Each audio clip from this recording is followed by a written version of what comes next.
আজ রান্না করবো সুরভি পটল পুষ্পান্ন। তার জন্য পটলগুলোকে কিছুটা খোসা রেখে আমি ডুবো ডুবো করে কেটে নিয়েছি। আর আলু আমার কাটা হয়ে গেছে। তারপর ভালো করে ধুয়ে নুন হলুদ মাখিয়ে রেখেছি।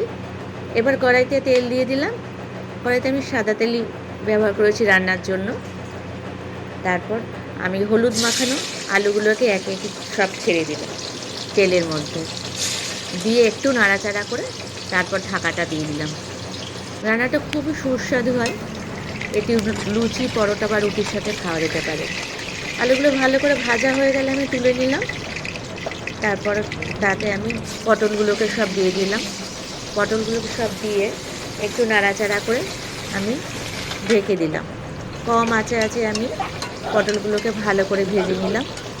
ভাজা হয়ে গেলে পটলগুলোকে তুলে তার মধ্যে তেজপাতা, দারচিনি, এলাচ সব দিয়ে একটু নেড়ে চেড়ে নিলাম।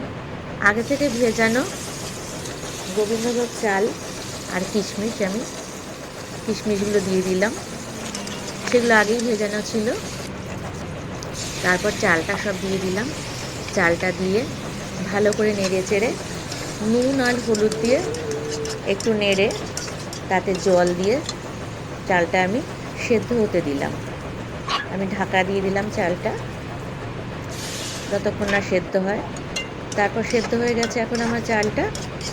তারপর আমি এর মধ্যে জিরে, আদা, লঙ্কা বাটা আর নুন, হলুদ আর মিষ্টি একে একে দিয়ে দিলাম।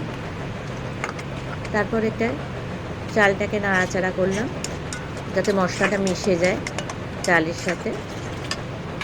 তারপরে আমি ভেজে রাখা পটল আর আলুগুলো দিয়ে ভালো করে নেড়ে চেড়ে একটু কষিয়ে নিলাম যাতে মশলাটা চালটা সবটা মিশে যায়। এবার কিছুটা জল দিয়ে আমি যাতে পটল আর আলুটা সেদ্ধ হয় সেই জন্য ঢেকে দিলাম। কিছুক্ষণ পর ঢাকা খুলে দেখলাম যে পটল আর আলুটা খুব ভালো করে সেদ্ধ হয়ে গেছে। তারপর আমি একটু ওপর থেকে ঘি দিয়ে দিলাম। ব্যাস তৈরি আমার সুরভি পটল পুষ্পান্ন। এটা একদম পুজো স্পেশাল রান্না। খুব ভালো লাগবে লুচি, পরোটা আর রুটির সাথে খেতে।